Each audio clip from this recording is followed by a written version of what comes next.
الرحمن الرحیم۔ آج آپ حضرات کے سامنے 5 ہجری کے سرایہ پر بات کرنا چاہوں گا۔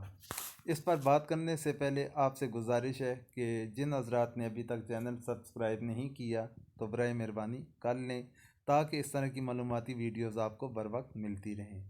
اب آج کا پہلا سوال ہے، 5 ہجری میں کتنے سرایہ بھیجے گئے؟ 1 بھیجا گیا۔ کون سا سریہ بھیجا گیا تھا؟ ابو رافع کو قتل کرنے کے لیے مختصر سا لشکر بھیجا گیا تھا۔ ابو رافع کا اصل نام کیا تھا؟ سلام بن ابی الحقیق اس کا نام تھا۔ اسے کب قتل کرنے کے لیے سریہ بھیجا گیا تھا؟ ذی الحجہ 5 ہجری کو۔ کس قبیلے کے افراد نے ابو رافع کو قتل کیا تھا؟ قبیلہ خزرج کے افراد تھے۔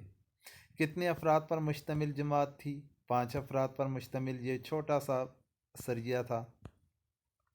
ان کا امیر کس کو بنایا گیا؟ عبداللہ بن عتیق رضی اللہ تعالیٰ عنہ کو۔ ابو رافع کا قلعہ کدھر تھا؟ خیبر میں تھا۔ اسلامی لشکر کو ابو رافع کے قتل کی خبر کس طرح ہوئی؟ جس وقت مرغ نے بانگ دی تو اس وقت اعلان کرنے والے نے اس کی موت کا اعلان کیا۔ قتل کرنے والے صحابی کا نام عبداللہ بن انیس رضی اللہ تعالیٰ عنہ ہے۔ یہ تھا 5 ہجری کے سرایہ کے متعلق۔ امید ہے کہ آپ سمجھ چکے ہوں گے۔ تو آخر میں آپ حضرات سے دعاؤں کی درخواست